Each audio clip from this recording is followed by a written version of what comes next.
مسعود غازی رحمتullah علیہ یہ وہ عظیم بزرگ ہیں جو حضور سیدنا غوث پاک رحمتullah علیہ سے 65 سال پہلے اس دنیا فانی میں تشریف لائے اور ہند کی زمین پر اسلام کا پرچم بلند کیا۔ آپ نے محض 19 سال کی عمر میں شہادت کے جام کو نوش فرمایا۔ آپ وہ عظیم بزرگ ہیں کہ جن کے آستانے سے آج بھی فیض کا دریا جاری و ساری ہے۔ آج ہم اسی بزرگ کی سوانح حیات کے بارے میں بات کریں گے اور ان کی عظیم شخصیت سے وابستہ اور روبرو ہوں گے۔ حضرت سید سالار مسعود غازی رحمتullah علیہ کی یوم ولادت انگریزی کیلنڈر کے مطابق 10 فروری سن 1014 عیسوی کو اجمیر شریف میں ہوئی۔ آپ کے والد کا نام سید ساہو سالار غازی، آپ کی والدہ کا نام ستر معلہ ہے۔ والد کی جانب سے آپ علوی سادات ہیں، یعنی خاندان بنو ہاشم کے فرزند ہیں۔ آپ کا نسب نامہ کچھ یوں ہے: سید سالار مسعود غازی بن سید ساہو سالار غازی بن سید عطا اللہ غازی بن سید طاہر غازی بن سید طیب غازی بن سید شاہ محمد غازی بن سید سیف ملک غازی بن سید محمد آصف غازی بن سید بطل غازی بن سید عبداللہ منان غازی بن سید امام محمد بن حنفیہ بن سید الاولیاء مولائے کائنات عالمین امام علی مرتضی رضی اللہ تعالیٰ عنہ سے ملتا ہے۔ آپ مولائے کائنات شیر خدا مشکل کشا تاجدار حلتا کے فرزند ہیں۔ آپ کی عمر جب 4 سال 4 ماہ کی ہوئی تو رسم بسم اللہ ہوئی، جس میں تختی پر بسم اللہ لکھنے والے آپ کے والد کی سینا کے ایک فاطمی سادات اکثری قوت کے مالک حضرت سید ابراہیم رحمتullah علیہ تھے، جن کا عہدہ 12 ہزاری تھا، یعنی وہ 12,000 سینا کے سیناپتی تھے۔ پھر ان کو آپ کا استاد مقرر کیا گیا۔ ان کے پاس تینوں علم تھے: تلوار بازی، گھڑ سواری اور تصوف۔ پھر جب آپ کی عمر 11 سال کی ہوئی تو اس عمر میں پڑھائی کے ساتھ ساتھ آپ کا عمل بھی چلتا تھا۔ آپ باوجود رہتے تھے۔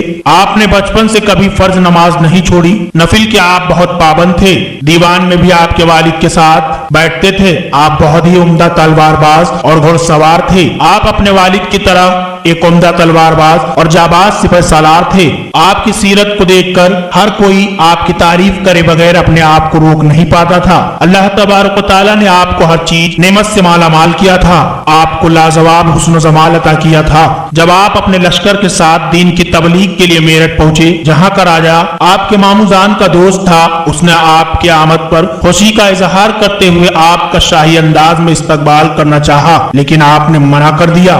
آپ نے اس سے کہا، یہاں میں عیش و عشرت کرنے نہیں بلکہ دین کی تبلیغ کے لیے آیا ہوں، کچھ عرصہ رکوں گا پھر نکل جاؤں گا۔ اس کے بعد آپ وہاں سے مختلف انیک جگہوں سے ہوتے ہوئے مراد آباد پہنچے، جہاں پر آج بھی کئی علاقے آپ کے نام سے منسوب ہیں۔ پھر آپ لکھنؤ ہوتے ہوئے بارہ بنکی پہنچے۔ آپ کو یہ جگہ بہت پسند آئی، لیکن اس وقت طاقت اور ظلم کے نشے میں چور یہاں کے راجا نے آپ کو پیغام بھیجا کہ محمود غزنوی کے بھانجے سالار مسعود غازی تم یہاں سے چلے جاؤ، ورنہ ہم بہرائچ کے راجا سے مل کر تمہیں قتل کر دیں گے۔ آپ پر اس بات کا کوئی اثر نہیں ہوا۔ کے بعد راجا دیو نارائن اور بھوت پتر نے آپ کو دھوکے سے قتل کرنے کی کوشش کی، لیکن اللہ کے فضل و کرم سے ان کی سازشیں بے نقاب ہونی پڑی۔ آپ ابھی بارہ بنکی میں تھے کہ آپ کی والد ماجدہ کا انتقال ہو گیا۔ ان کو غزنی میں ہی سپرد خاک کر دیا گیا۔ ان کی درگاہ غزنی میں ہی ہے۔ اس واقعے کے بعد آپ کے والد سید سالار آپ کے ساتھ بارہ بنکی میں ہی رہنے لگے اور انہوں نے بھی دین کی تبلیغ میں اپنا سب کچھ لٹا دیا۔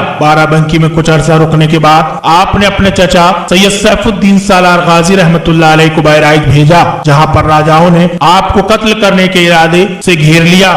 جب یہ خبر آپ تک پہنچی تو آپ نے بہرائچ کی طرف ہجرت کر لی اور آخرکار آپ نے 27 رمضان 423 ہجری میں اپنے مبارک قدم بہرائچ کی سرزمین پر رکھے۔ آپ نے سبھی سے پریم محبت کا رویہ اپنایا، جس سے لوگ آپ سے متاثر ہو جاتے۔ آپ کی شہرت ہر طرف پھیلنے لگی۔ اس وقت سراوستی، بہرائچ، گونڈا بھی سٹے ہوئے جنپدوں میں راج گڑھ اس بات سے بھیبھوت ہو گئے کہ آپ نے بستی کے راجا سہیل دیو کو اپنے چچا سیف الدین غازی کو بھیج کر یہ پیغام دلوایا کہ میں امن و شانتی کے ساتھ اپنے مذہب کو لوگوں تک بتانے کے لیے آیا ہوں۔ یہاں چند دن دین کی تبلیغ کروں گا اور پھر چلا جاؤں گا، لہٰذا مجھے میرا کام کرنے دے اور آپ اپنا کام کریں۔ یہ سن کر اپنی طاقت کے گھمنڈ میں چور مہاراجا نے سیف الدین سالار غازی کو گرفتار کر لیا۔ جب سید سالار مسعود غازی کے پاس یہ پیغام آیا کہ آپ کے چچا کو بستی کے راجا نے گرفتار کر لیا ہے تو آپ کو بہت غصہ آیا، مانو آج قہر برپنے والا ہے۔ آپ نے مبارک چہرے پر یہ غصہ صاف طور پر دیکھا جا سکتا सकता था, क्योंकि अल्लाह के जो खास बंदे होते हैं वो जमाली होते हैं, साथ ही साथ जलाली भी होते हैं। आपने कहा कोई बात नहीं, अब सालार मसूद गाजी खुद जाएगा और उन्हें जंग की दावत देकर आएगा।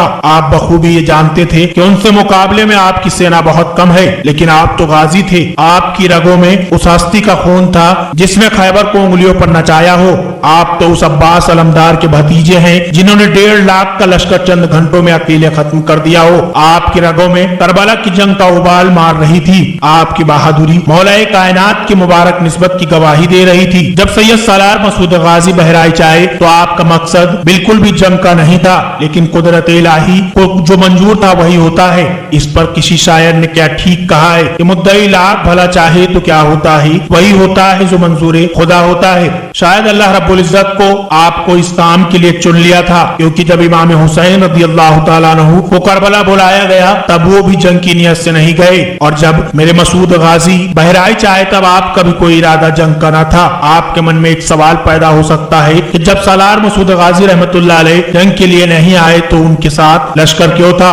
तो इसकी वजह ये थी कि आप ननिहाल की तरफ से शाही खानदान से ताल्लुक रखते थे। आप सबने सुना होगा कि सुल्तान महमूद गजनवी आपके सगे मामू थे, आप उनके चहेते और आप सिपह सालार थे। इसी की वजह से आपके साथ आपके चाहने वाले भी तशरीफ लाए। आखिर वो दिन करीब आ गया जब मेरे सालार ने लाडलाए हैदर कर्रार के हक और बातिल के बीच जंग जारी हुई। जंग में तलवार उठा ली, अब हर तरफ हाहाकार मचा था। जब सैयद सालार ने अपने दोनों मुकद्दस हाथों से तलवार चलानी शुरू की तो ऐसा लग रहा था कि करबला की तस्वीर निगाहों में उमड़ आई है।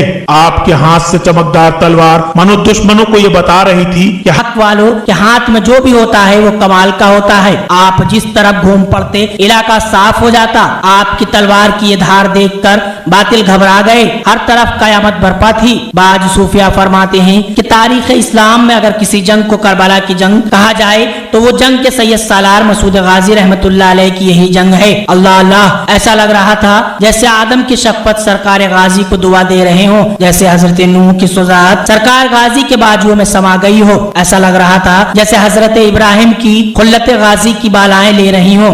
ऐसा लग रहा था जैसे हजरत मूसा का तकल्लुफ गाजी के लबों में समा गया हो। ऐसा लग रहा था जैसे हजरत ईसा की रूहानियत मेरे गाजी के दाएं बाएं दस्तगीर कर रही हो। ऐसा लग रहा था जैसे प्यारे मुस्तफा ने अपने प्यारे लाडले मसूद के लिए गुम्बद खदरा में हाथ उठा दिए। जब आपको हर तरफ से घेर लिया गया, उसके बाद जब एक दरख्त जिसे आपने पसंद किया और आपने कहा था कि मुझे यहाँ सुकून मिलता है, उसी की साए में अपने खादिम खास सिकंदर दीवान की गोद में आए, आपका जिस्म मुबारक लहू लुहान हो गया था। उस वक्त आपको हजरत असगर की याद आ गई, आपकी आंखों से आंसू जारी थे। उसी वक्त एक तीर आपके गर्दन मुबारक पर जा लगा, खून का फव्वारा तेजी से बहने लगा।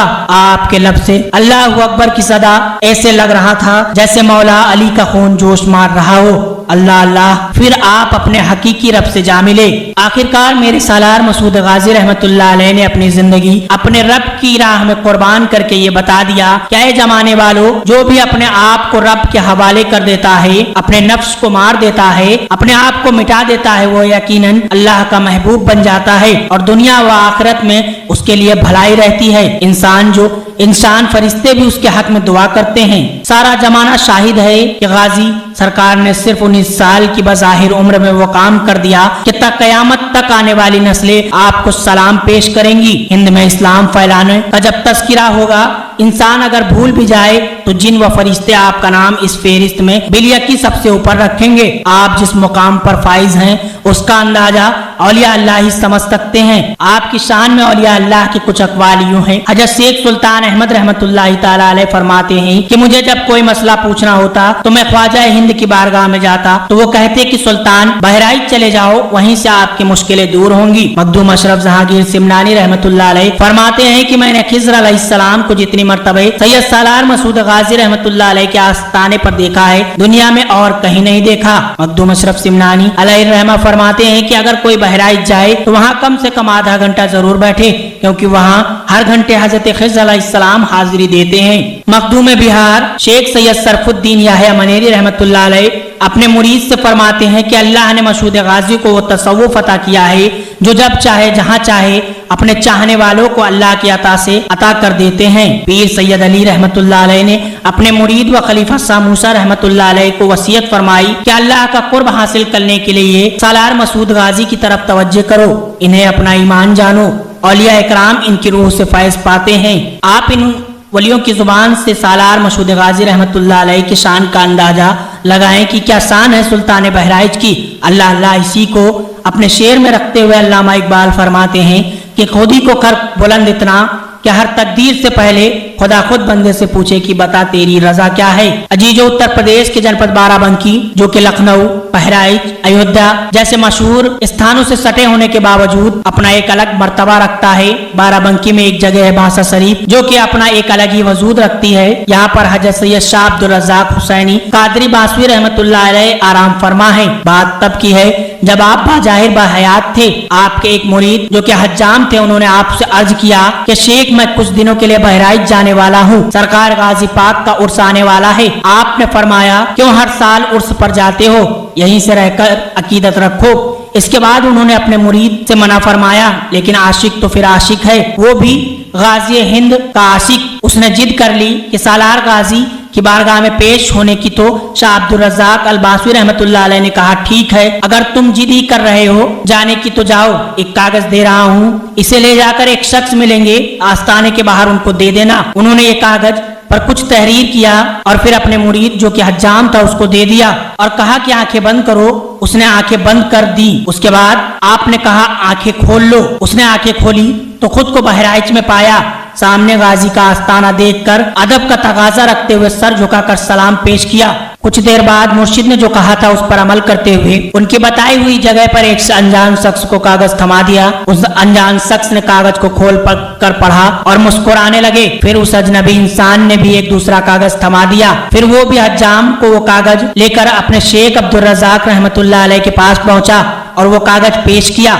आपने पढ़ा और आप मुस्कुरा दिए। मुरीद ने कहा हजरत आखिर मामला क्या है, क्या लिखा है जो आप भी मुस्कुरा रहे हैं। शेख अब्दुल रज़ाक अल बासवी रहमतुल्लाह अलैह फरमाते हैं कि तूने जिस शख्स को वो कागज दिया वो कोई और नहीं बल्कि सालार हिंदुस्तान है, सैयद सालार मसूद गाजी रहमतुल्लाह अलैह थे। और मैंने अपने सवाल में लिखा था कि क्या जरूरी है कि हर साल लाखों की तादाद में लोगों को क्यों अपने दर पर बुलाते हो, बेचारों को क्यों परेशान करते हो। और उसने जवाब में सैयद सालार मसूद गाजी रहमतुल्लाह अलैह ने ये जवाब दिया है कि ऐ शाह, जब तुमसे अपना एक मुरीद नहीं रुका तो ये इतना बड़ा आलम मैं कैसे रोक लूं। ये सुनकर वो मुरीद बेहोश हो गया। अल्लाह अल्लाह, ये है सैयद सालार मसूद गाजी रहमतुल्लाह अलैह की शान। क्या आप वो बाज़मत बुजुर्ग हैं जिसके बारे में बड़े बड़े औलिया काबिर अपनी किताबों में आपके लिए तहरीर फरमाते हैं। अल्लाह ताला हमें सरकार गाजी पाक रहमतुल्लाह अलैह के आस्ताने पर हाजिरी देने का सबब हासिल करे।